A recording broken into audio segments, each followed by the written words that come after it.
Good evening, ladies and gentlemen, and welcome to another episode of College Football Tuesday. I'm your host, Larry Frank, along with Zach Mckinnell. And boy, it starts off right away. We knew week one, Zach, was going to be interesting.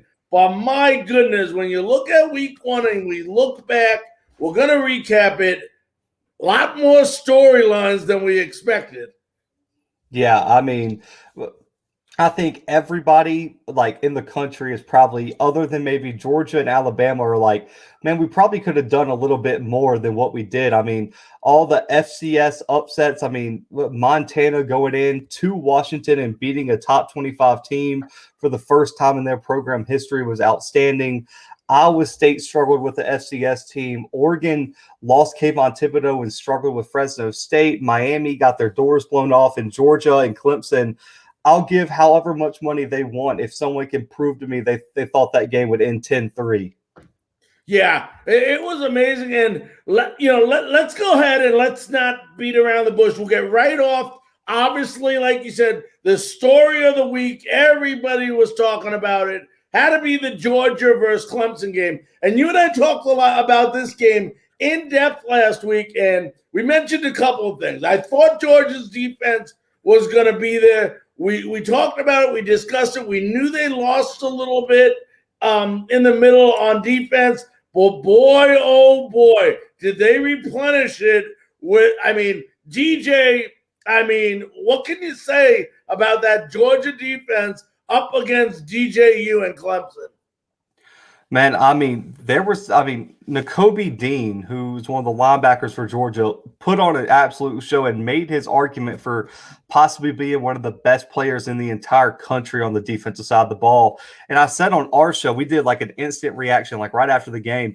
Kirby Smart's defensive game plan should be hung up in the College Football Hall of Fame. It was flawless. I mean, the way that they were able to creatively blitz and disguise their blitzes, and also on top of that, able to play press man coverage all game against a talented group of Clemson wide receivers, and they mixed in a perfect amount of zone. I mean, the defensive game plan was flawless. And on the other side, when you're looking at Clemson, you're like, man, how did we get held to 3 points? And they were missing their best defensive player in Tyke Smith. So the backup is the Georgia player who got the pick six interception in the game. So it was so impressive how they were able to adjust on the fly. The front seven for Georgia is legit. But now when you look at Clemson, you're like, man, I really wish we had Travis Etienne after the 2 yards rushing we put up against Georgia. And on top of that, that offensive line still has questions from that Ohio State loss. And now it even has more against Georgia. They're going to have to figure it out. But luckily, their schedule is pretty easy, I would have to say. So they should have enough time to fix it before they get their next real test, especially after the ACC. The entire conference looked atrocious this weekend. So maybe Clemson might be in the clear and could fix some of those problems before they get to the college football playoff time. Yeah, and we'll talk a little bit more about the ACC. Just a terrible week for them. But you mentioned a couple of things that I want to key in on. I was very disappointed in that Clemson's offensive line. DJ got sacked 7 times. I think it was 19 of 37, 178 yards, got sacked 7 times, threw 1 interception. And we thought, and we mentioned it, that last week that it would come down possibly to a play by the quarterback.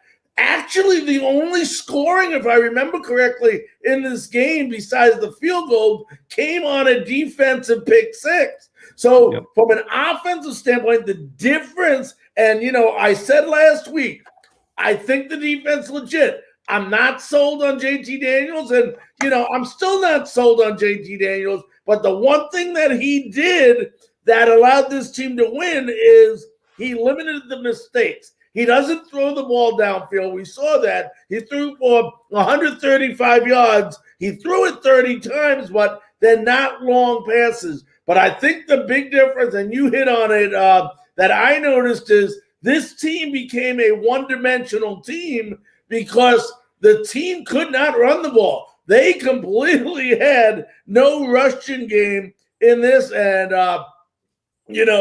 as we say, the ACC that, Clemson has a chance. Wow, I think that was a bigger win for Georgia than it was a loss for Clemson. I agree, and I think it's shown, even on the bottom ticker here, they only fell to number 6. So I think all the voters were like, man, they lost to a really good Georgia team by 1 score. The offense was young, had some pieces missing. Like, I don't think you could take. I don't think. I know there were some people who I were watching this weekend say Clemson's out of the college football playoff race. They look atrocious, this and that. Clemson's fine. It was week 1. They lost to arguably the second best team in the country by 1 score. Everything's going to work out. It's just a tough matchup to have week 1, especially for both offenses, as Georgia, on the other hand, was missing 5 wide receivers and an offensive lineman starter as well. So that offense was beat down as well. So for them to pull out the win was huge. Ladies and gentlemen, those of you that are joining us, we are about 10 minutes away from having the great Jackie Sherrill, legendary coach, joining us. We're going to move right along. And, when I look at the quarterbacks this weekend and I look at the different performances, some disappointing performances, but one of the top performances I really thought was Bryce Jones of Alabama. I'm sorry, Bryce Young. Why did I say Bryce Jones? Of Alabama. He looked good. I mean, this is a game Alabama controlled from the get-go. Bryce Young, 27-38, 344 yards, 4 touchdowns. Alabama showed how well of a balanced team they are, of course, with Nick Saban, rushing for 150 yards. But this is a game that Alabama controlled from the beginning. And you and I, once again, one of the discussions last week was on De'Aaron King in Miami. And, some people will say, give the kid a break. He's playing Alabama. I look at that differently. Those are the games you need to show up to and make yourself look like the great quarterback that they're expecting you. And once again, and I won't change my tune on that, I think there's still a lot of work to be done in Miami at the quarterback position. Yeah, I mean, so starting with Bryce Young, I mean, the wide receiving core looked legit again. Jamison Williams is probably the least talked about transfer of the all season that everyone should have focused on. He looks so explosive. He'll kind of fill in that Jalen Waddle role as the wide receiver. Mechie will step into the wide receiver 1 role, but then also Cameron Latu at tight end replaced their starter Billingsley, who was held out with a behavioral issue, and he had 2 touchdowns and looked unstoppable at the tight end spot. And of course, the offensive line lived up to every single potential. They kept him so clean in the pocket, and he looked confident, he looked poised, and he looked ready for the moment. He lived up to every single 5-star billing that he had coming into the season. And for Miami, it's the same old story. The run game disappears in big games. The offensive line can't block anybody, and De'Aaron King underperforms because he has no help anywhere. The offensive line, I believe we reported this on our show, no offensive lineman had a grade above a 55 for the weekend. Right. That can't happen if you're a top 15 team. And you mentioned the argument. We played Bama. We got to take it with a grain of salt. I don't disagree for the exact reason you do, but for me, Bama made them look uncompetitive and unprepared, and they made them look useless as a team. Like, that team looked like, I came away from the weekend, I can't give you one single positive that I got from Miami this weekend. Yeah. They were outclassed in every facet of the game. And if you want to say you're one of the best teams in the ACC, you're a top 15 team in the country, you can't get your doors blown off like that. I mean, and by the time the first quarter ended, I was like, okay, this is over. They aren't doing anything, and you could tell that it was just desperation at the end of the first half too. They're just struggling to get even in like possible field goal range for Miami. Cameron Harris has to do better. The O-line's got to be better. King's got to be better. There was 0 positives across the board for Miami this weekend because they got absolutely dominated in every aspect of the game. And, a game that turned out pretty good, and you and I were debating back and forth on which way this game could go, and we knew it could go either way. But, a game where another quarterback I was expecting to do a lot better was Wisconsin's Graham Mertz, and I wasn't really impressed. Not saying I was completely disappointed, but he didn't. I expected more out of him. Meanwhile, I thought Sean Clifford did a good enough job, obviously, to win that ball game. If you look at that game, Mertz is he threw 2 interceptions, 185 yards. The one thing I did like, their running game was unbelievable. Wisconsin, that Ches Malusi, 121 yards. Their wide receiver, Danny Davis, the third. So they got the offensive weapons. It just looked like Mertz, he looked like the first game of the season. But, another guy that I thought was impressive for Penn State that I was really surprised was Jahan Dotson, who had 5 receptions, 102 yards, and a touchdown. But this was a game that I expected. I expected Wisconsin to win this game, but you got to give credit for Penn State. And the one thing that I like about Clifford that he did, and when I look at quarterbacks, and we talk about training and developing quarterbacks from the feet up, not from the head down. And the one thing that Clifford did well is he played smart, mistake-free football. And when you're playing a team like Wisconsin, you better not make too many mistakes. And I was really, really impressed by the way Penn State showed up this week. Yeah, I mean, so I said on our show, I thought this was probably the second or third most impressive win of the weekend. I mean, to go into Wisconsin with everyone jumping around and that stadium was packed and it was energetic and it was loud, and they went in there and the one thing they wanted to do was establish the run and they couldn't. Wisconsin stopped the run outstandingly. Noah Cain went nowhere. And so Sean Clifford has to put this offense on his back, which I didn't think he could do, and he did. Jahan Dotson popped for me. Like you said, he looks like a real deep threat, which they haven't had in a long time for me. That he's going to be someone you're going to have to watch when they get Auburn in 2 weeks, when they eventually go to Ohio State, when they get Indiana. I was so impressed with this offense, not because it was a clinic of how to put up 500 yards in a game, but when they needed to move the ball, they did in the second half, and they found a way to make adjustments. And, for me, I think this is the best defense they'll see until they face Ohio State. This Wisconsin defense was no joke. And on the other side, Graham Mertz just got embarrassed by this defense. I think it was more of a defensive scheme issue than a Graham Mertz issue. They established the run game, but let's be honest, Wisconsin establishes the run in every game. But I was very impressed with how Sean Clifford, when everything Penn State wanted to do on the ground got stopped, he was able to put this team on his back in a hostile environment, week 1, no chemistry, and find a way to get the win. I think Penn State made a big impact. And for me, I moved them all the way up to number 10 in my week 1 rankings. I think they're that good. I think that was how significant this win was. And for me, this was a top 3, definitely a top 5 win of the weekend. Yeah, and what we're going to do is after we talk to Coach Sherrill, we're going to talk about a couple more games until we preview not as exciting of a week. I don't want to say not as exciting because every week's exciting, but not as much expected to go on next week with a lot of the bigger schools playing lesser schools. But we'll talk about some other games, including Iowa, Indiana, UCLA, LSU, and then that incredible Sunday night game between Notre Dame and FSU. Plus, we'll also talk about some surprises you thought of over the weekend and that I thought over. But ladies and gentlemen, it is all a great honor, thrill, and pleasure to introduce to you legendary coach of such programs as Pittsburgh, Washington State, Mississippi State, Texas A&M. Let's welcome in Jackie Sherrill. Jackie, how you doing today, buddy? Doing good. Can you hear me? I can hear you. I'm just going to move this film around. There we go. Yeah. A little bit. Yeah, we can hear you great. Let me ask you something, Coach. I always wanted to ask you this.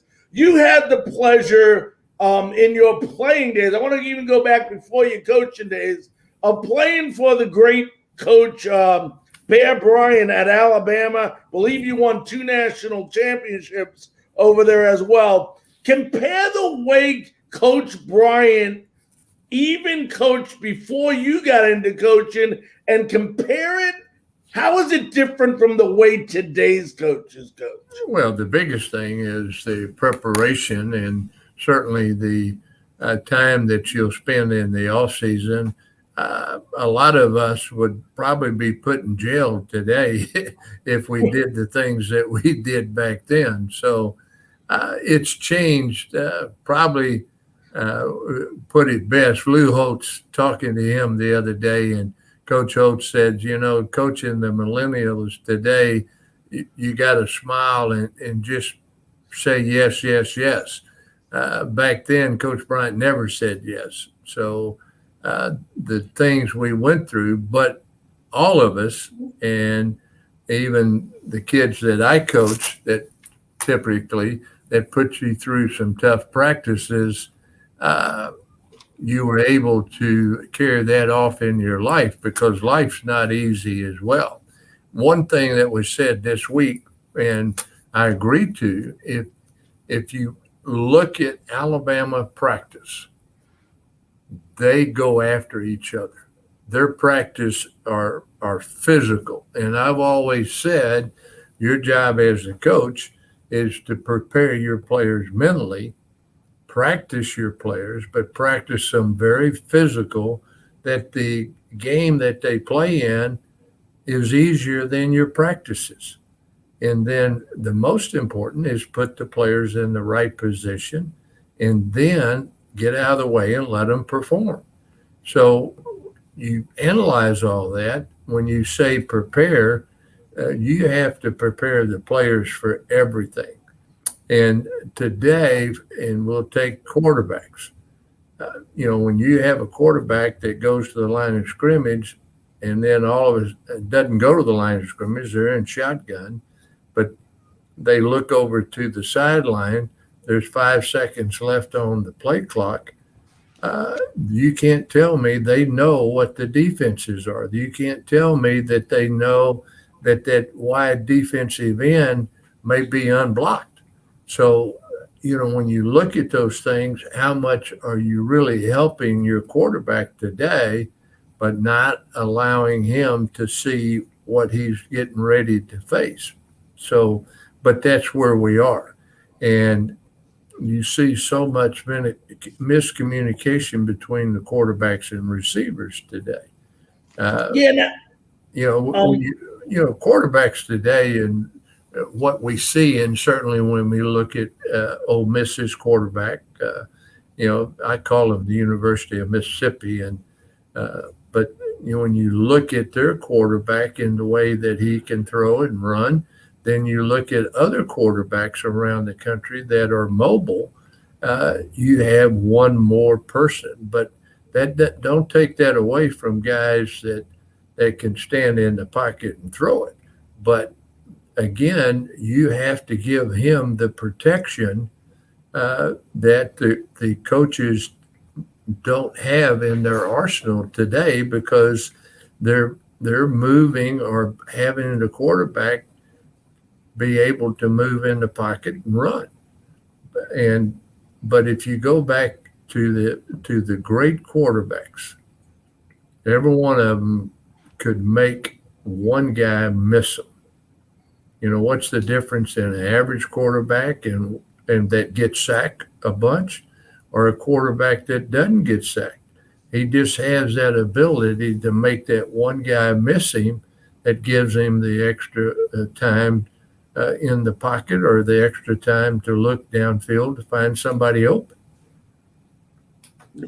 Now, Coach, you've also had the pleasure of being an athletic director as well as a head coach. Talk about how college football, since you began coaching, how it evolved today from the time you coach to today into a billion-dollar industry, NIL, etc. And do you like the way it is today, or do you think it was better the way kids weren't making as much money, obviously, or any money when you were coaching? Well, I think, every young man today deserves do I like the NIL? Yes. There's no reason that we should not have the name, image, and likeness. for all these years, up until the year that Oklahoma and Georgia sued the NCAA, and that was in the late 70s, 78, I think. Until that time, the NCAA controlled everything. They controlled the TV, the contracts, and then you look at the lawsuit very clear that the universities own the right, the individual, of their proprietary rights. So you fast forward and you have the players. The players have a right of their individual proprietary rights, whether that's signatures or whatever, pictures. And the ability, is it going to change college football? No. I don't see the quarterback at Alabama being a bad quarterback because he's making money off of his name, image. I saw a young man that played extremely way above his years. He did not look like he was actually a sophomore or a freshman playing. Right. When you look at other quarterbacks, so the names, image, and likeness is not going to destroy football teams like a lot of people think it is. So now you go back, you still have to earn the right to play. Just because you're on a football team, that doesn't give you the right to be the starting quarterback or the right to be the starting guard. So you still have to earn that in football or any sport. Right. But to go forward, it's changing. We all change. You didn't have this show years ago either. You wouldn't have the opportunity. We didn't have, the IT tools. So every day it changes. So, the coaches that have the ability to understand and use all the tools. Now, the one person, we all talk about Nick Saban, and there's no question about how progressive and how good he is.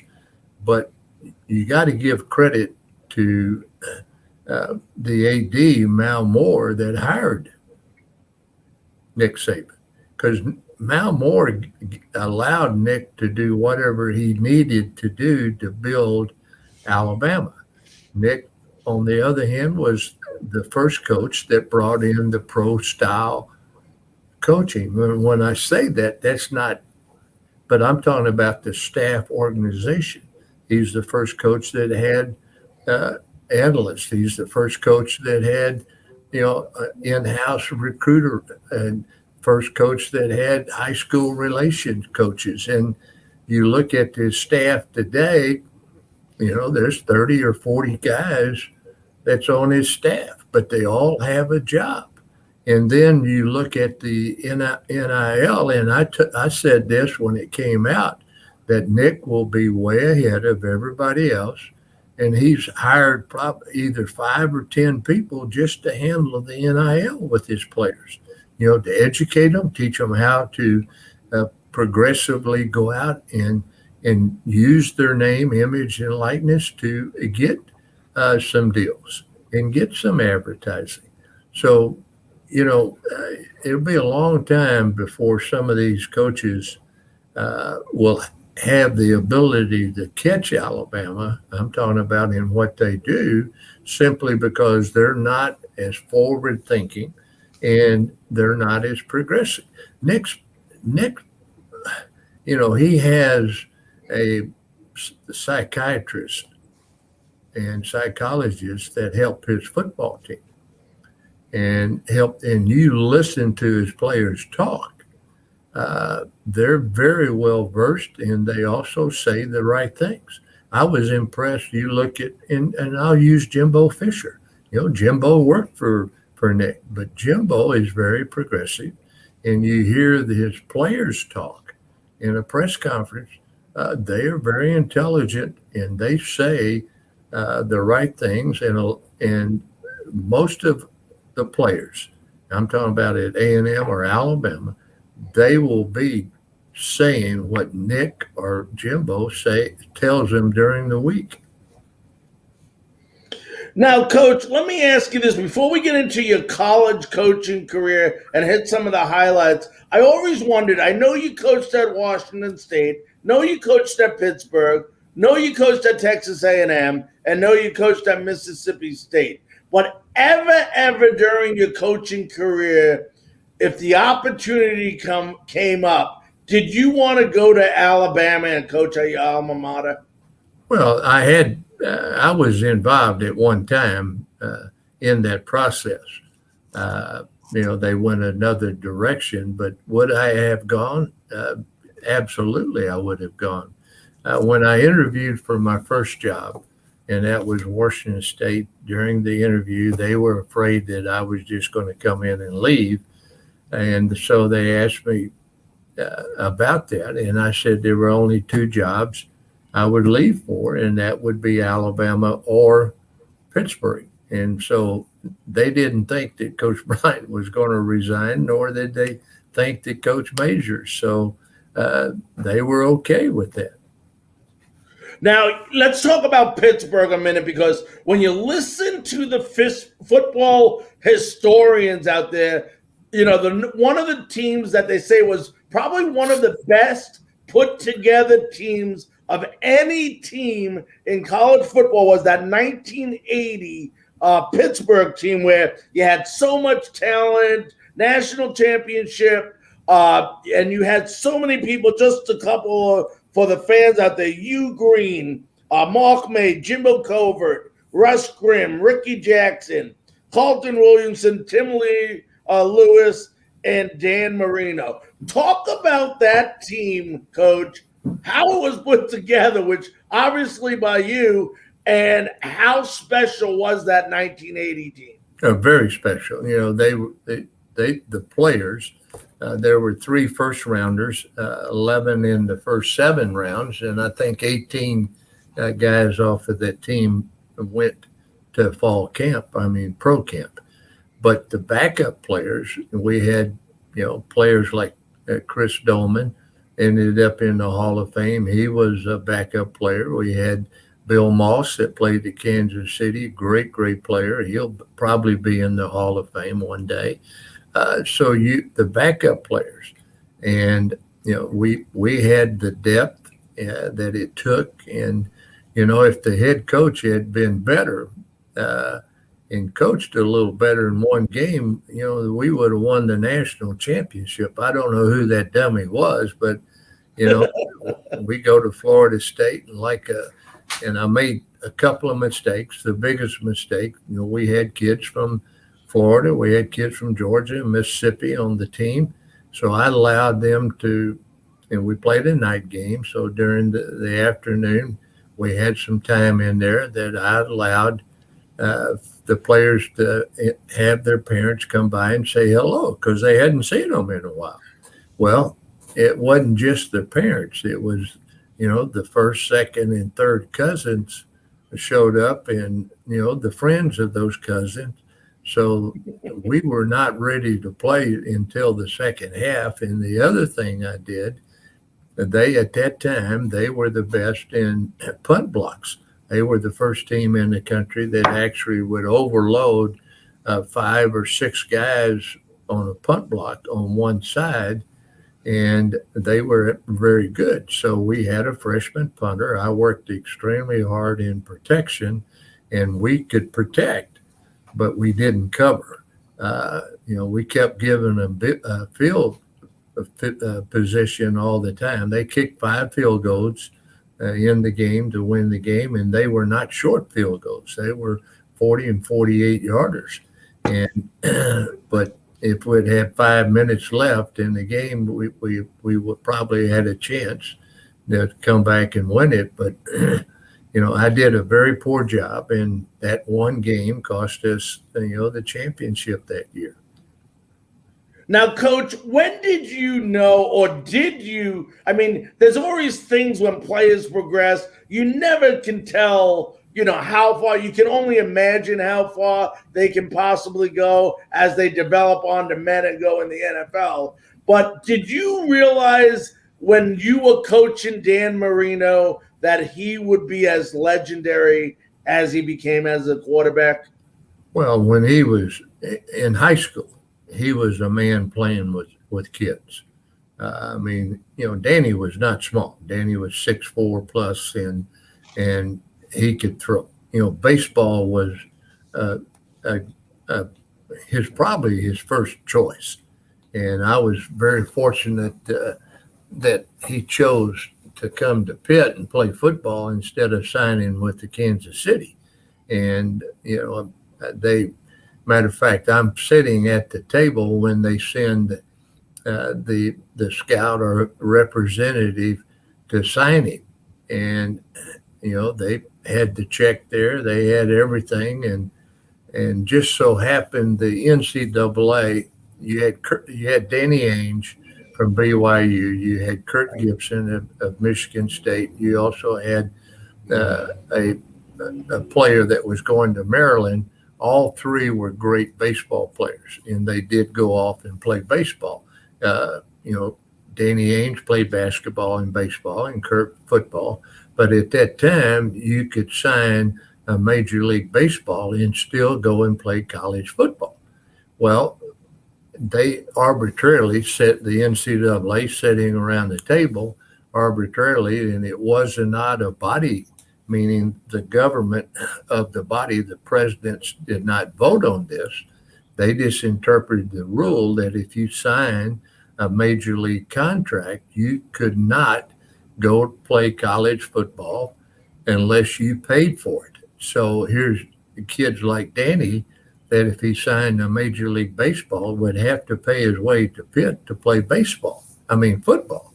So I'm sitting in the room, and the scout or the representative said that we're going to move George Brett to first base, and you'll be our third baseman. And I looked at him and I said, repeat that, please. And he did. And when he said, we'll move George Brett to first base and you would play third base, and knowing what kind of player George Brett was, I looked at him and I said, there's not enough zeros on this check. And you're not telling the truth. And so fortunately, Danny didn't sign to go play Major League Baseball, came to Pitt, but he was a man when he was playing in high school. I told him early on when he first, as a freshman, and I filmed him, his throwing motion. And I asked Danny, I said, Danny, who taught you how to throw? And Danny says, my dad. I said, well, what did he say to you? He said, the ball goes up and out. And you really think about it, you had all these gurus at the time were telling you your elbow had to be here, your arm had to be a certain place, and which is not really true as long as that ball goes up and out. And so I told Danny, I said, Danny, you'll have a lot of people try to change your throwing motions from the rest of your life. You let it go in one ear and out the other. You did not change anything.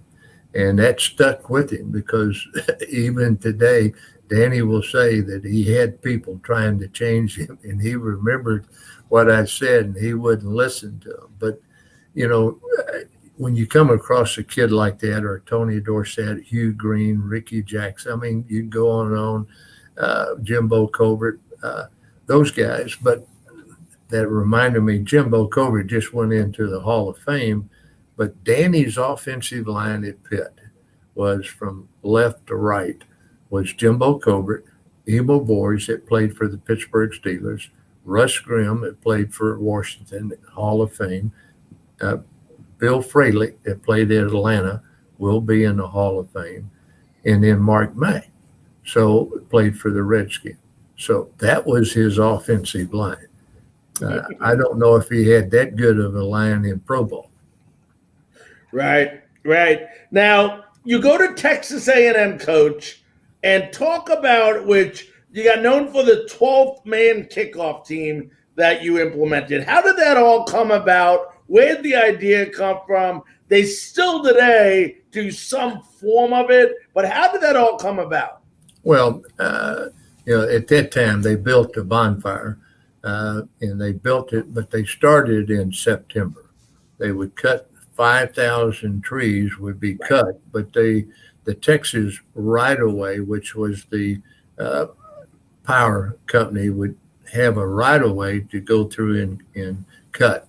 Well, they allowed A&M students to go in and cut the trees, but that's just part of the story. They had to carry the trees out of the woods by hand. Now you're talking about trees anywhere from 8-inch in diameter to 6 feet, and so it was amazing how they would take sticks or underneath, and there'd be 20 guys picking up that tree and carrying it out of the woods. And there were 5,000 trees cut, and they capped them at 10 foot. They would stack them by size, but they would build six. They had 4 stacks and then put the outhouse on the top. So basically 6 stacks. And I started working on the bonfire. I stopped one night, and one of the Red Pots said, "You want to go up on the 4th stack?" And I said, "Sure." Well, they put me in a stirrup of a crane, and they swung me back and forth. And of course, the students were laughing. It had that dumb football coach up here, and we're making him look stupid. But anyway, I'm up on the 4th stack and wiring the logs, and they would take the log and they would bring it up by a crane, and then you would take it and wire it to 2 other logs. Well, all of a sudden, one of the guys working on the 4th stack said, "You want to go home?" I said, "No, I'm enjoying myself." And he said, "You want to go home?" I said, "No, I'm enjoying myself. I'm okay." He said, "No, you're going home." So they sent me down. They had what they called a go home rope, and it was a 2-inch rope that you actually slid down. So the guy at the end kept raising and lowering the go home rope. So here I am sliding up and down, going down the go home rope and burning my hands. And the kids were laughing like crazy. Here's that dumb football coach that's coming down the go home rope. But anyway, when I saw him pass the Red Pots picked his successor, and the Red Pots are the ones that build the bonfire. And they start when school starts, and they go all the way through. I don't think a Red Pot that at that time actually went to class. Matter of fact, I think the professors came and brought their tests to them whenever they had tests, or they just didn't take them. But anyway, when I saw him pass the Red Pots, there was a 55-gallon drum. There was a little bonfire, and they were about 20 yards from the stack. And the Red Pot was beating the drum with an axe handle. So he slid vertically down. When he stopped beating the drum, they vertically slid down the stack, and that means you're cutting your hands because you got all that wire. You're sliding vertically down with nothing, and they run over, and the first one bent over, and he took 3 slats with the axe handle, and then he said, "Take your best shot." And so the guy hit him, the Red Pot hit him the 4th time, and the axe handle broke. So when the axe handle breaks, you start all over. So now he took 7 slats. I knew what that felt like, because when I went through A Club, I had to get 2 slats on Saturday. We got slatted during the week. It hurt, but didn't hurt. And through some other things, but I got slatted Saturday morning, and my knees hit the top of the coat box.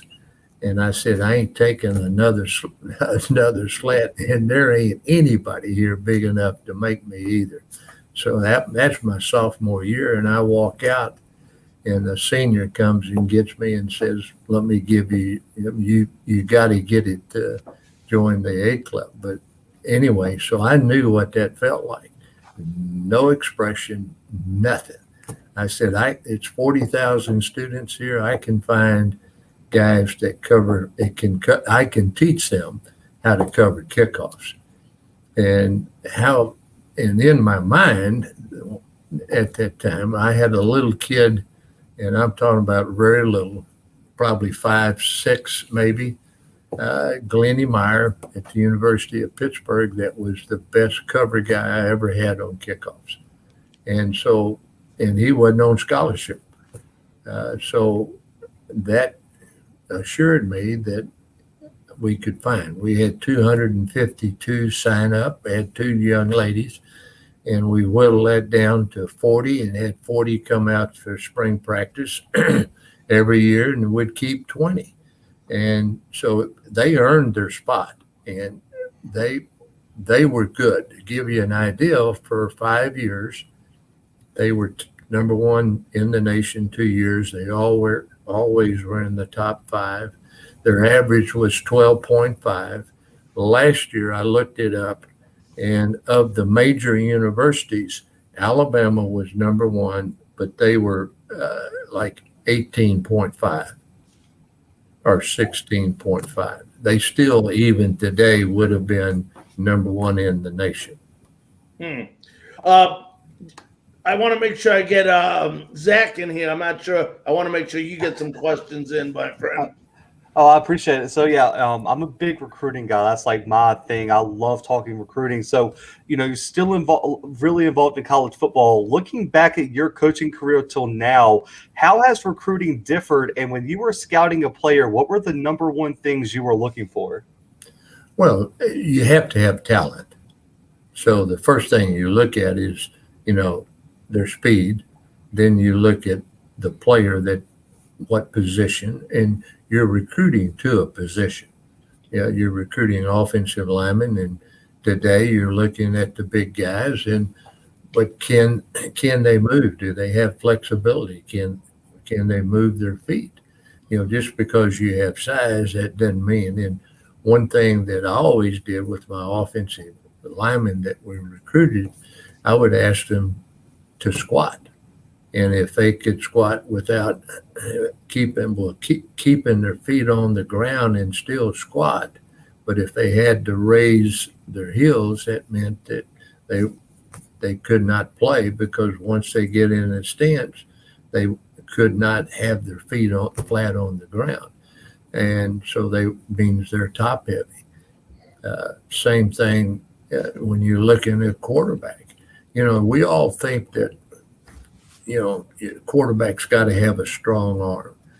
You do, but one of the best quarterbacks in the SEC for years was Danny Warfel.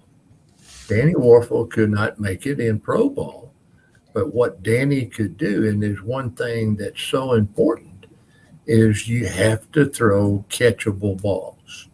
So can the quarterback throw catchable balls?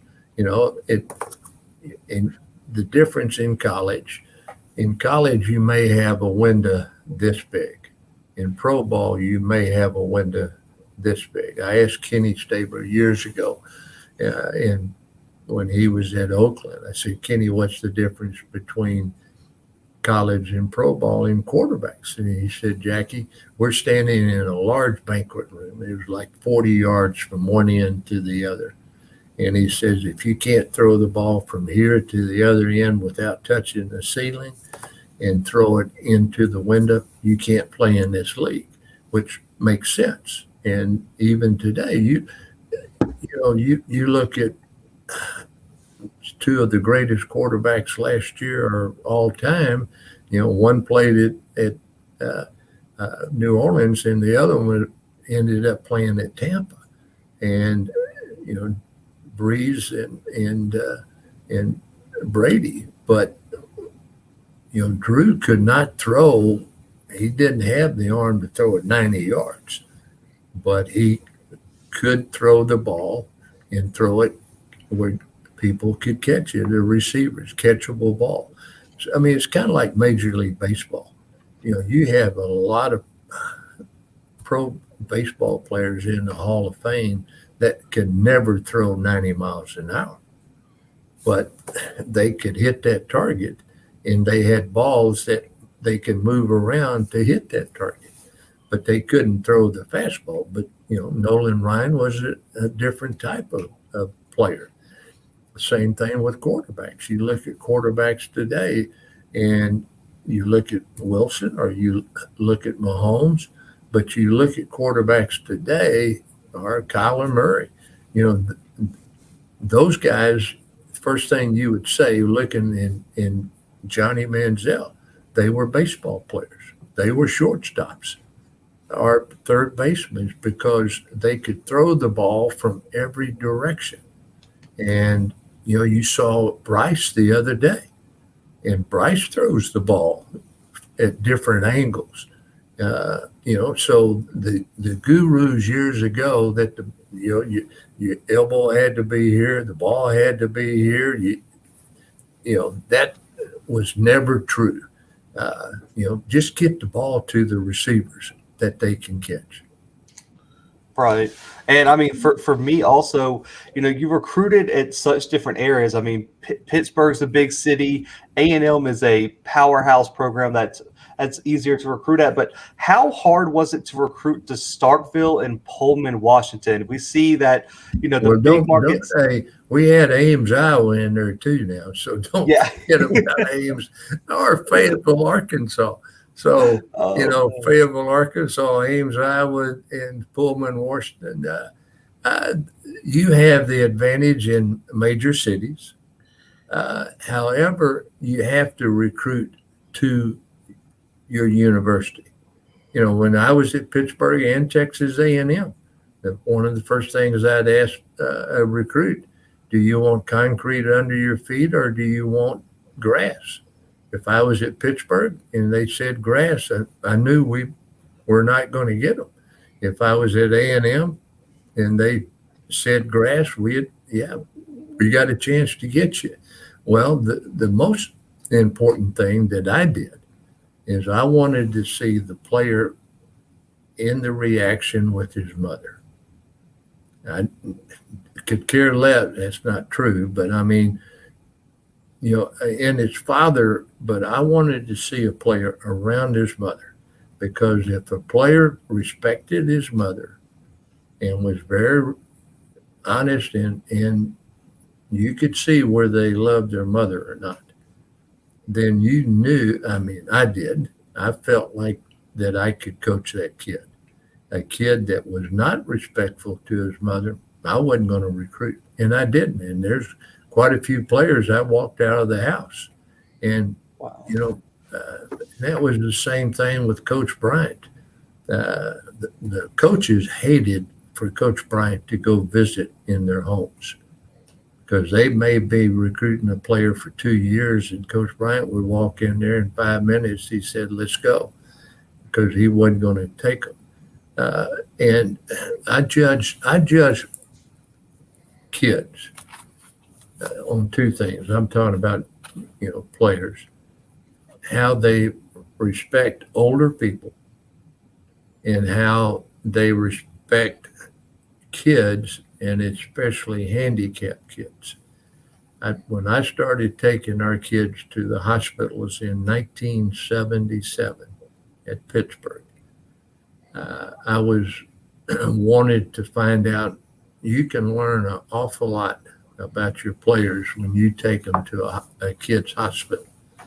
And, the meanest, the nastiest, the toughest players were always the best in the hospitals. And at first I didn't understand it. And it was basically because they had more compassion, even though they were tough and mean and nasty on the field. And they were exposed to kids in their life, probably their family or other family members that were handicapped. And the worst kids were the nice kids. Well, what was the difference? Well, they had never been exposed to those, the kids that were handicapped. So there's a lot of ways to evaluate players. The biggest mistake I made in recruiting, and he ended up being a great player. Matter of fact, he played for SMU and came out of Beaumont. And so our assistant coach goes down there and he calls me and he says, that some of the coaches says he doesn't have, good character or questionable character. I said, well, you don't want him then. Well, that was Jerry Ball. And Jerry Ball was a great player at SMU. So we're getting ready to play SMU his freshman year, and I'm watching him go from sideline to sideline, making every play. And I called the assistant coach in, and I put the film on, and I said, you got to understand that if a player plays for 60 minutes from sideline to sideline, he doesn't have any character issues. I said, you made a big mistake listening to a high school, and you didn't do your homework on the kid. And we lost a great player because Jerry Ball wanted to come to A&M. And there's been kids that sitting in front of the mother, I would tell them, I'm sorry, I'm not recruiting, and get up and walk out. Right. And I mean, the last question for me, at least, is one of the biggest changes from when you were coaching to now is the transfer portal and how freely players can move back and forth, especially with the one-time transfer rule now. How does that change a coaching job, in your opinion? And for you, do you think it's a good thing for college football? It helps a lot of schools that would not get those kids to begin with. And you'll see kids that will go play somewhere else, and that may be a step down, but end up playing and being a great player for them. But on my side, meaning as the head coach at the places I was at, if a kid didn't want to be there, let him go. I mean, I don't know if either one of you have kids, but, players are like kids. You have to be, and I've always said this, if you're smarter than the fifth grader, you can't play. Can't coach. And when I say that, if you're smarter than the fifth grader, you can't coach, people look at me like, what do you mean? Well, it's very simple. A fifth grade teacher is the hardest grade to teach, because at that time, the maturity that they have, that's when they change socially, they change mentally, they change. That's when the kids actually start changing, because they're 10 years old or 11 years old, and they're becoming a young adult. So if that is meaning that you have a whole group of class of students, you have to teach and relate to all of them. As a football coach, you have to relate to every player, and you got to figure out how to relate to them. And I always laughed. I got a couple of kids that are doctors today, players, and I remember one of them kind of rolling his eyes in a meeting one time, and he was smart enough to know that what I was saying may not be the whole truth. And, so, as a coach, you have to be, if you're smarter than a fifth grader, you can't coach.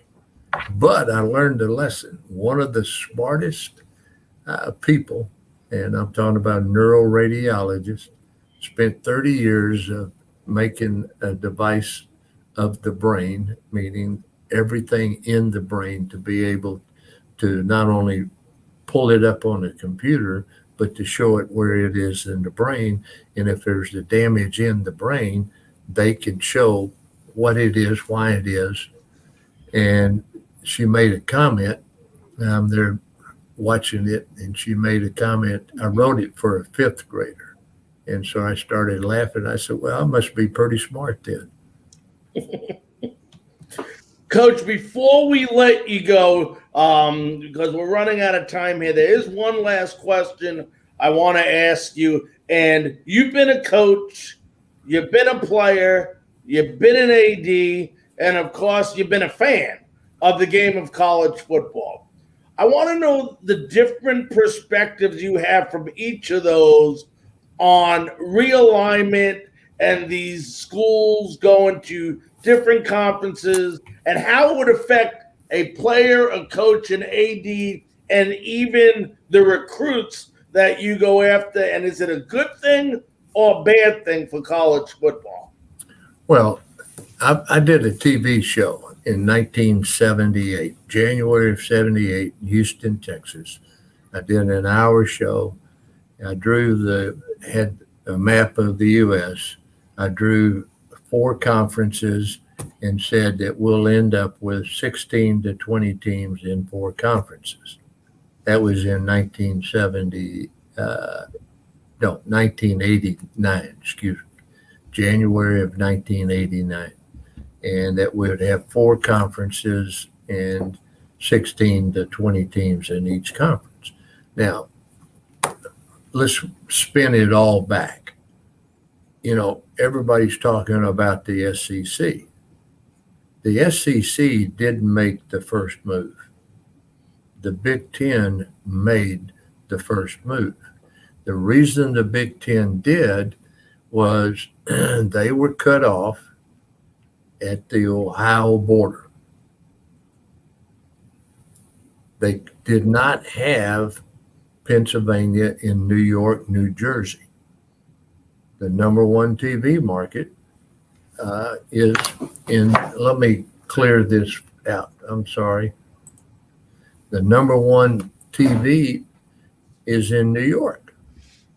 Well, to get them to the Eastern Seaboard, they went and picked Penn State, because Penn State could get them to the Eastern Seaboard. So the Big Ten was the first. It wasn't the SEC. So later, when the SEC was talking about expansion, and this was with Roy Kramer, because it all comes down to footprints, eyeballs. And I read an article the other day that footprint doesn't make any, that's wrong. Footprints is the number of people that are going to support and watch college football. And when you have the Pac-12 now, but 10 years ago, the Pac-12 wanted to go to the Pac-16. And so they wanted Texas A&M, Oklahoma State, Colorado. They were going to the Pac-16. Well, what killed the deal was the Pac-10 presidents that were not going to allow Texas to have their Texas network and be a member. They would have to give up their Texas network. Well, Texas wasn't going to give up 100 and whatever million. It was a $20 million deal at $15 million a year. They wasn't going to give that up just to go belong in the Pac-12. They could stay in the Big 12 and have their television package. Why did Nebraska go to the Big 10? Tom Osborne said in a meeting, we deserve to share in the Big 12. They didn't share in the Big 12. Texas took the most, Oklahoma had next. And so Tom Osborne said, if we don't share, we're gone. They didn't share the next year. Tom Osborne calls the Big 10.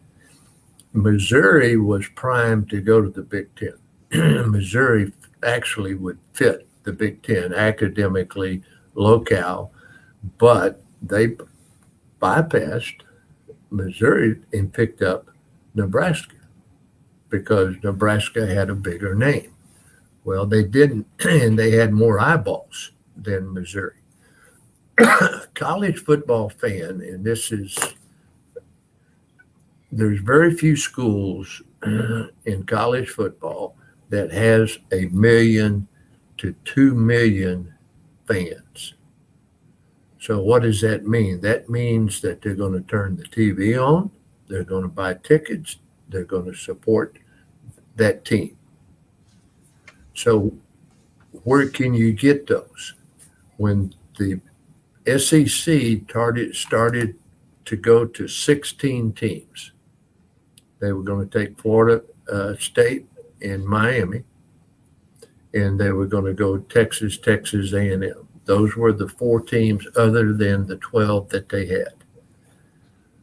The governor of Texas, Ann Richardson, said, you're not going unless you take Baylor and Texas Tech. So Texas being a very political state, and Texas being a very political university, they backed off. And you couldn't, because the money that you would get from the state allocations of higher education, you did not want the governor telling you you're not getting any money. So that was the reason that the SEC only ended up with 12 teams and then 14 teams rather than 16 teams. Now, fast forward, where are we today? It hasn't stopped. The Big 12 will add 4 more teams, but it's not going to improve their payout. It's not going to improve those eyeballs. The Pac-12, to give you an example, from Colorado all the way to the West Coast, there's only 14 to 17% that are college football fans. So in that footprint, if I'm an advertiser, am I going to pay X amount of dollars to only have 14 to 17% penetration? Or can I go and put my dollar in this area that I have 50 to 85% penetration? So that's never going to change. I don't care what anybody says. It's eyeballs, and it's college football fans. And that's why the SEC in the South, why they have the advantage. Now, if you took Clemson out of the ACC, tell me any other team in the ACC other than Florida State. If you took Clemson and Florida State out of the ACC, do they any stadium have a sellout? Not consistently, no. So the difference is you have a couple of teams, and those are the 2. Now, you had Miami years ago, but Miami is not a sellout today. Nope. Pitt's not a Syracuse. I mean, you'd go on and on. So now what's the most mind-boggling thing, and what people didn't understand, tell me why they went after Rutgers, the Big Ten. Very simple. The number 1 team in the New York market, fan-based team, is Rutgers.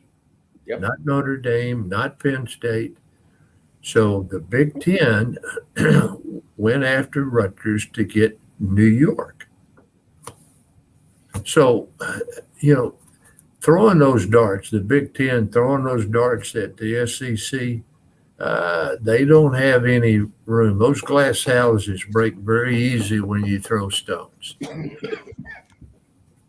Well, listen, Coach, we want to thank you so very, very much for taking the time tonight on our College Football Tuesday show to join us and go over some great stuff for us. We really do appreciate it.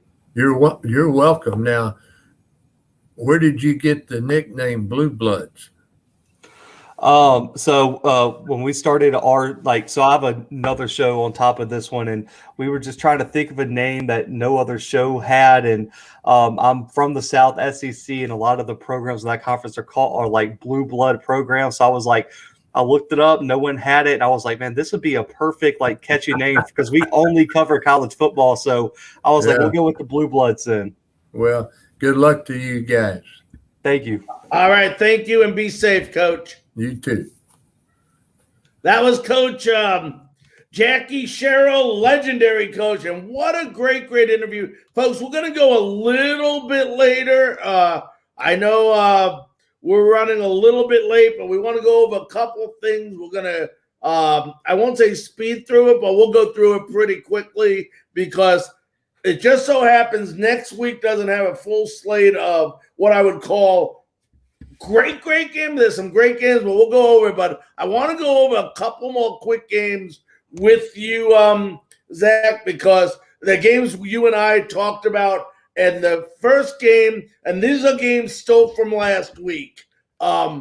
This is the one, Iowa over Indiana. I could not believe how good Iowa's defense, and I picked this game, if you remember last week.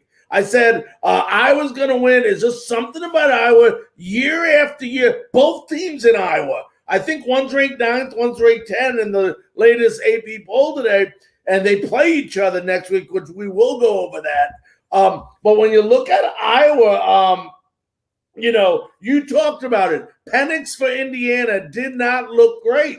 I never expected Spencer Petras to beat out Penix in a game like this, but I liked Iowa. And I said I liked Iowa. Goodson was a beast at running back, 19 rushes, 99 yards. I think he averaged 5.2 yards a game. But real quickly, I don't think I thought I will win. I said I thought I would win, but in no way could I look you in the eye and I tell you that I thought they would be this dominant over Indiana. Yeah, it was one of the matchups I was most surprised about. I mean, I could see why it was kind of like a toss-up game. The spread wasn't very high, but for Penix to look like he did, it just speaks volumes to how Iowa played some defense last week. I mean, I think I'm blanking on the kid's name, but he had 2 interceptions alone, and one of them was a pick 6, I believe. And you could just tell once they got Penix out of rhythm, that Indiana team just could never find their footing. I would turn this game into a slugfest, which is exactly what Iowa thrives on. They would like to have a messy, sloppy, physical run-first type of game. Goodson established a run. Petras didn't turn the ball over. He was efficient. And this was just a classic Iowa beatdown this weekend, and I was so impressed. And for me, I jumped Iowa into my top 10 this week as well in my rankings. I thought Iowa was that good this weekend. Yeah. And for me, I mean, they look like the real deal. And right now, outside, them and Penn State are the only 2 Big Ten teams that look like they have anything for Ohio State. So that's something to watch moving forward. All right, let's go over to the next game. Like I said, we'll just brief on these. I had 2 picks that I said, well, I do it every week, possible upset picks of the week. The first one I know surprised the heck out of you, and that was the unbelievable running game of UCLA with Charbonneau and Brown. I believe, let me see. I got it right here. 117 yards for Charbonneau. Brown had 96. LSU, Johnson, I mean, you got to give the kid credit. I mean, the only problem is LSU had no running game, so the kid had to go one-dimensional, 26 of 46, 330 yards, 3 touchdowns for Max Johnson. But that UCLA running game is unbelievable, and I picked them to upset LSU, and they did. Man, Coach O probably wishes he could take back his sissy blue shirt comment about right now. But for me, man, it started with Charbonnet and Brown on the ground. They were dominant again. The UCLA offensive line controlled the line of scrimmage all game against a very talented LSU front seven. And for me, the real thing for me is how good this UCLA defense has been playing. Because outside of one or two just explosive, almost like a missed tackle here or there type plays, this game probably could have been 38-20 or 38-17, something like that. The way this defense has been able to get to the passer has been extraordinary. I don't think I've seen the UCLA team with a pass rush like this in a long time. They made Max Johnson uncomfortable. They got their hands on him. That internal clock was ticking. And then when the offensive line did block, his internal clock was already clicking too fast, and he abandoned perfectly fine pockets. What they did, they got LSU's entire team uncomfortable. They ran the ball, controlled the time of possession, wore down that LSU defense, and they did an outstanding job by avoiding the top two corners in the country, and Elias Ricks and Derek Stingley. They said, listen, we're going to make this a powerhouse game. We're going to run it down your throat, and we're going to try to get after Max Johnson. They executed it flawlessly, and right now UCLA looks like the real deal out in the Pac-12, and I think we might have a new contender out there. Now, a game that, I really thought two quarterbacks, and we'll go over this. This Notre Dame Florida State game was an entertaining game. It's hard for me to say, look at Florida State's defense because they gave up 41 points, but they sacked Cone 4 times. They had glimpses of really being good. And I really honestly, first of all, I want to give Jack Clone a lot of credit. He looked great. And so did that kid, is it Michael Mayer, the tight end, is just a beast for Notre Dame. And don't get me wrong, they looked very good. But I'll tell you what, I honestly think they could have won this game if they would have started Mackenzie Milton. And, hindsight's 2020, but I think Florida State showed people that, okay, they're not going to win the championship. They're not going to win the ACC, but they did show us on, Prime TV that they can be competitive in that ACC. Absolutely. I mean, you look at all the sacks. You also look at they shut down one of the best running backs in the country in Kyron Williams, who was almost a non-factor at times. So shout out to that front seven. But Jack Cohen put on an absolute show, man. He was airing the ball out, and he did everything that Ian Book was asked to do. That they asked Ian Book these past 4 years, please push the ball down the field. Well, Jack Cohen did that, and if he can continue that, Notre Dame's going to be something serious. The way that I don't understand how Jordan Travis got the start. I've been a McKenzie Milton guy since he transferred. I thought that was his job to lose, and the putting him in energized both sides of the ball. When he went in, the defense played better, the offensive line, the wide receivers, the running backs, the whole team was there. McKenzie Milton should have been the start. It's an amazing comeback story, but we also got to give credit to Notre Dame's defense, who in the first 3 quarters was playing lights out. Kyle Hamilton was all over the field with his 2 interceptions. They were able to shut down the pass game. I am a little concerned about Corbin being able to run for as much as he did. I believe Florida State had over 250 rushing. Yes, they ran the ball very well. That's the front seven for Notre Dame has to play better. The secondary is there, and I'm hoping Florida State moving forward sticks with Milton, because I think when you look at the ACC this week, there's an opening for a number 2, number 3 team. Florida State could fill that if they have a good quarterback play. And you talk about Coburn, 15 carries, 144 yards rushing to, solidify the point you're making. And last game we're going to talk about for right now from last week, but I want to talk about it because we were right. Is North Carolina not as good as we thought they were? We said last week, all the hype around Howell. I told you I didn't really think Carolina has a spelling error, but that's besides the point. But, we went ahead and said we did not think this team was as good. We actually said that we thought NC State, who just destroyed USF 45-0, would be a better team than North Carolina. And it definitely did not look good for the Tar Heels versus Virginia Tech. The offense, I think people I guess, underestimated how big of a loss both starting running backs were, both starting wide receivers. They lost like 4,000 yards of total offense from their team last year, and the offensive line didn't improve at all. Virginia Tech did a great job of scheming up their defense to get pressure on Sam Howell.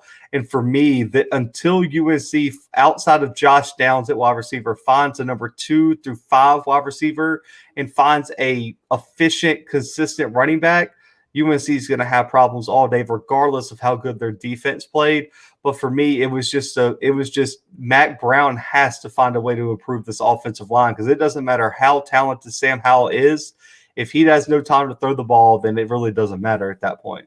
Yep, absolutely. Now we're going to go into some of next week's game. There's about 4 games I picked before we wrap up the show. For those of you just joining us, if you look on the bottom of the screen, the latest AP Top 25 poll is down there. That's not my poll. That's not Zach's poll. That is the AP poll. That's what they pick, and it's not the ESPN poll.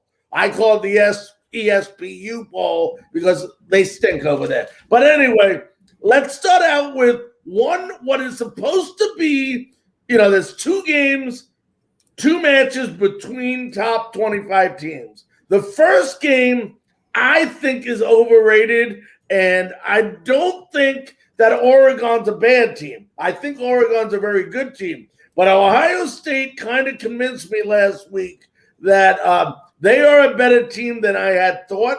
Not that I thought they were a terrible team. What is his name? McLeod, the quarterback for Ohio State. Trout. I thought he played well, but and there was glimpses of good and glimpses of bad. But the one thing I thought about him as I look is he handled adversity well, and the team won last week. Minnesota for a while gave them a heck of an effort, but I think Ohio State is going to overmatch Oregon in this game.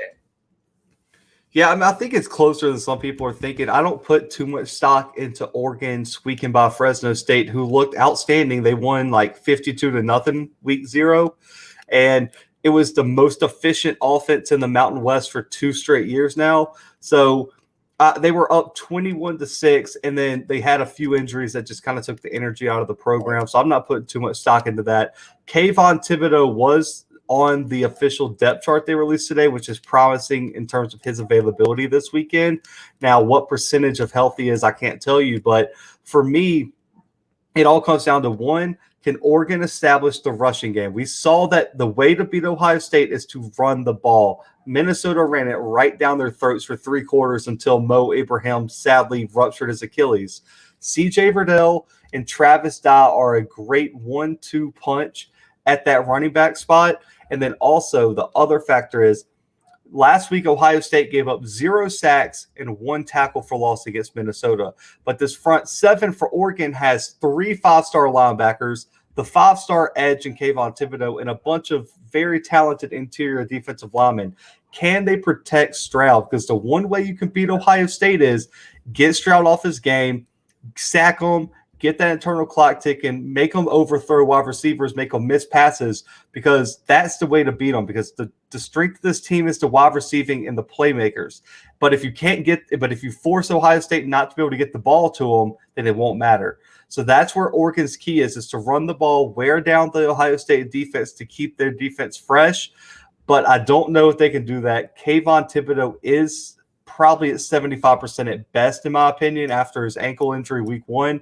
So for me, I still think Ohio State wins, but I do not think they cover like the 15-point spread. I think I'll believe on our show I got a 10-point victory for Ohio State. Yeah, and I think Ohio State wins convincingly. I'm not saying by 40 points or nothing like that, but, C.J. Stroud, 4 touchdown passes last week, but, they have, to me, their offensive line looks terrific, Ohio State's. And also remember, a good sign of an offensive line is how good was your running game as well. And Mion Williams was 125 yards rushing last week with a touchdown. So, this is why they play the games. We'll see what happens. Probably one of the best games of the week, in my opinion, has to be the Battle of Iowa. Iowa versus Iowa State. We talked about Petrus a couple of times for Iowa, and then it comes down to him versus Brock Purdy, who had 199 yards passing last week. This is a game, in my opinion, okay, I really think after what Iowa did to Indiana, I'm still talking about it. It's crazy. And I knew they would win, but I think they defeat Iowa State this week. I think it's going to be one of the closer games of the weekend. These teams are very evenly matched. You have quarterbacks that are kind of game managers in like a sense where as long as they don't make mistakes, the offense is fine. The running back battle is one that's probably the best in the country. You got Goodson versus the FBS leading rusher from last year, Breece Hall, for Iowa State. So you got two of the best running backs in the country. And Iowa State's returning 10 starters on defense. So that defense's experience, Mike Rose at middle linebacker, is amazing. But can this Iowa defense replicate what they did last week and force Brock Purdy into multiple turnovers like they did Michael Penix? If Iowa State turns the ball over, it's going to be another blowout. But for me, it's going to be who can establish the run game to take all the pressure off their quarterback. Because I'm going to be honest, I don't trust either of these quarterbacks with the game on their shoulders. So for me, it's really going to come down to who is it, Goodson or Hall, who's going to be able to establish the running game and be able to take all the pressure off their quarterback to play within himself is really going to get the win. And also that environment up in Ames is going to be electric for a top 10 matchup. I mean, I'm in Kansas right now. I've really thought about driving up there if the ticket's still available. So, but that environment is going to be electric up in Ames, Iowa.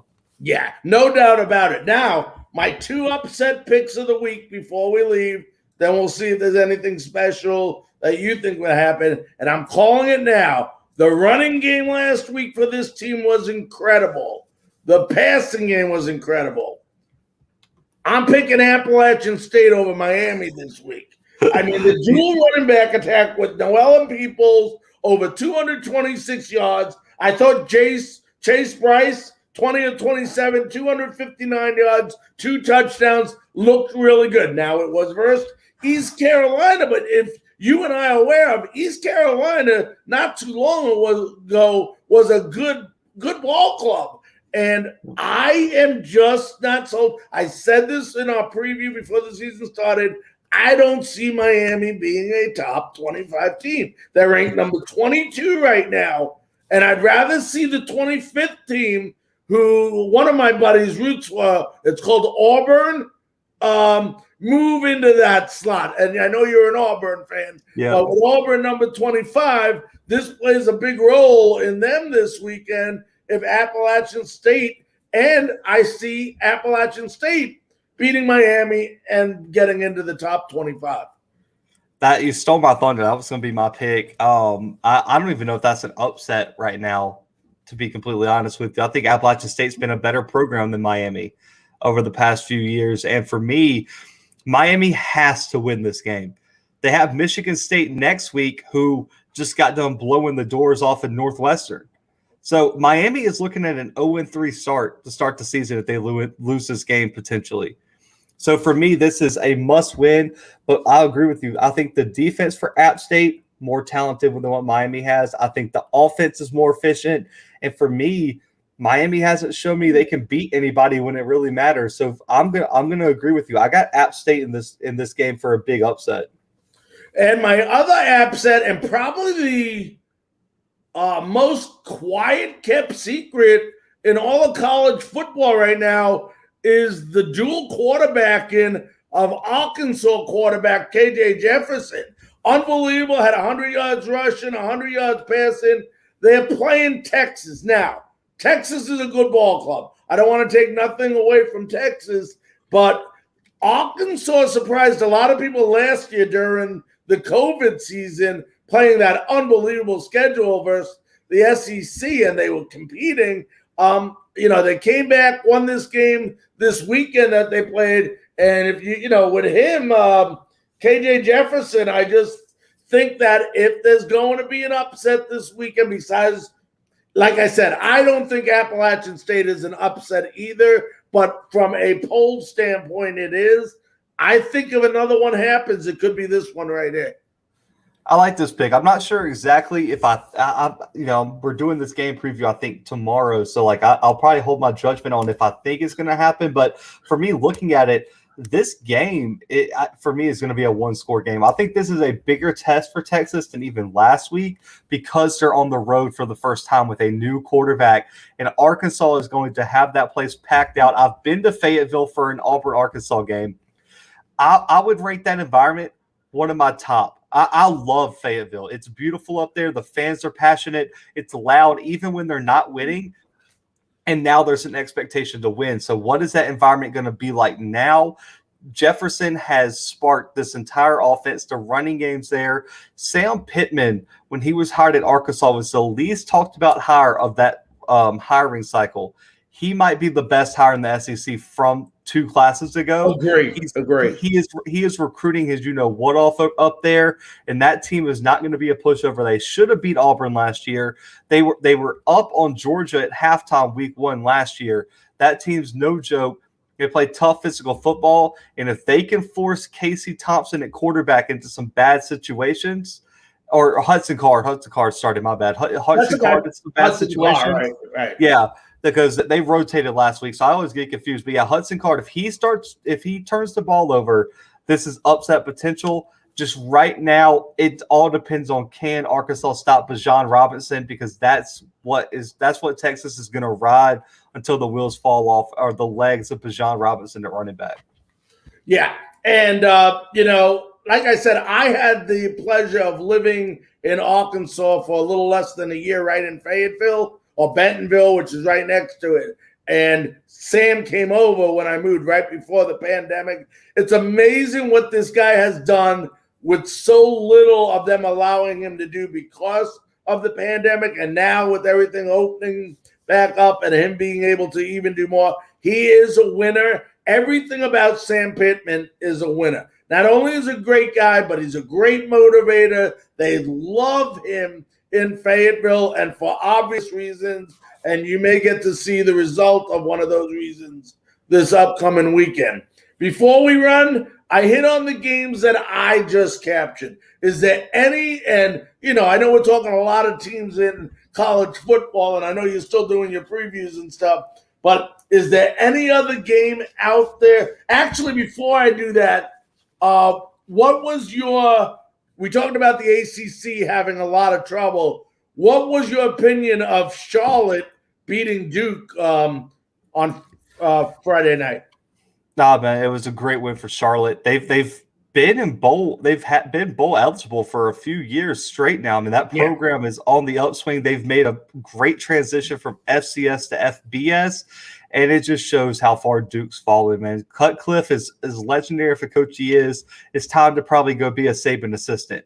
Go ahead and go get the rehab in Tuscaloosa, be a Saban assistant, because Duke's got to find a new direction. You got to call Coach K and see if he has like a football brother or something, because that program has hit historic lows. And I'm telling you, they have North Carolina A&T coming in this weekend, who is a Big South team in the FCS, and they just switched over from the MEAC.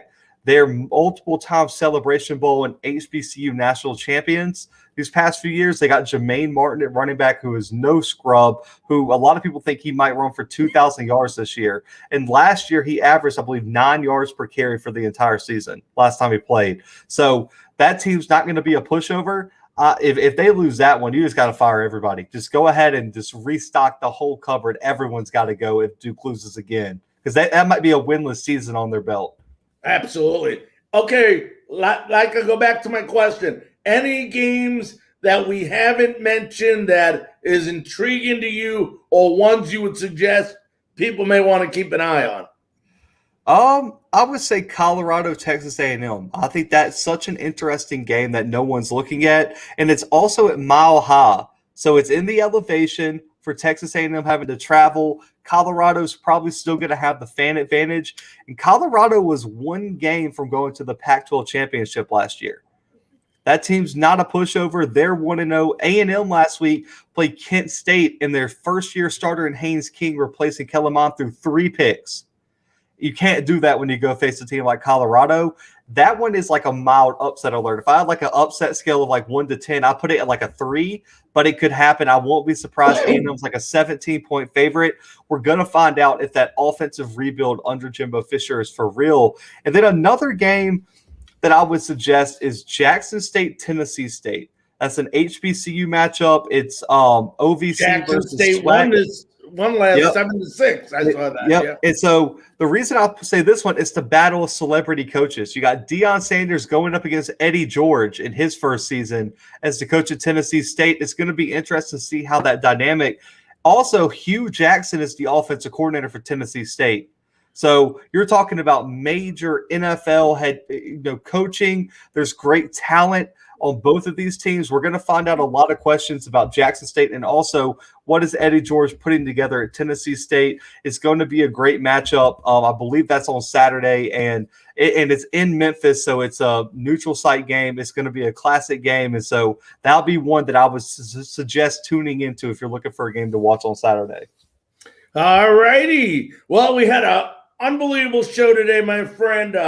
We want to thank both of us. I know want to thank Jackie Sherrill for taking time, the legendary coach, out of his schedule to come on our college football Tuesday show.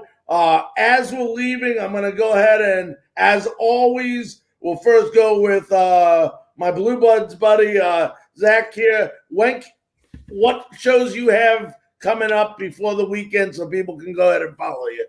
Oh man, we got so many previews coming. Tomorrow we're dropping our preview on Ohio State, Oregon, Iowa State, and also App State, Miami. So all three of those will be dropping tomorrow. One drops at 9, 12, and 3 o'clock. So all those will drop. Then we got game previews all week. We're dropping 3 to 4 a day all the way up until Saturday, man. So we're previewing all the big games this weekend. Dropped our top 10 for week 1 today. And also, we also dropped the breaking news about the Big 12 possibly expanding. So if you need any information on that, check us out on YouTube.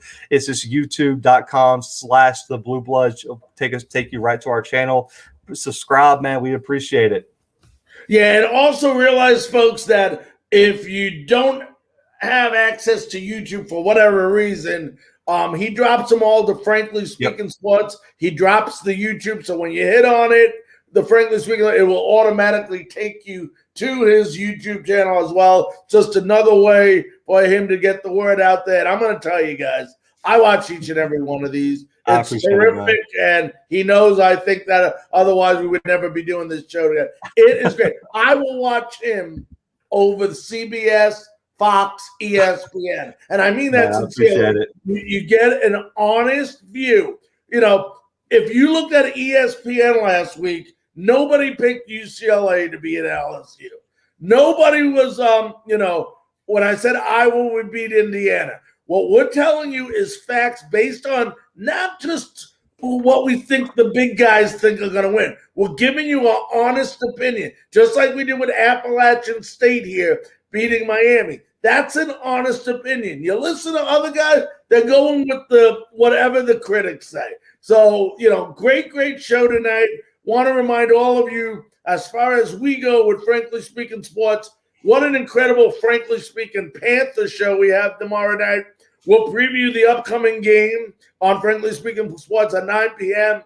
Right now, we are expected. It was confirmed, but I want to wait one more, just to make sure. But we are expecting Steve Berline, former quarterback of the Dallas Cowboys, Carolina Panthers, and a few other guests to join us as NFL Week 1 is now less than 48 hours away with the Cowboys and the Buccaneers. So we'll do a prediction tomorrow night on that game. But tomorrow night, call in, interact with us, leave comments. The NFL, right now, your Carolina Panthers here in Charlotte, North Carolina, are in first place in the NFC South. Ladies and gentlemen, on behalf of myself and Zach, we want to thank you very much for joining us on College Football Tuesday. We'll see you again next week, same time, same place. Good night, and be safe.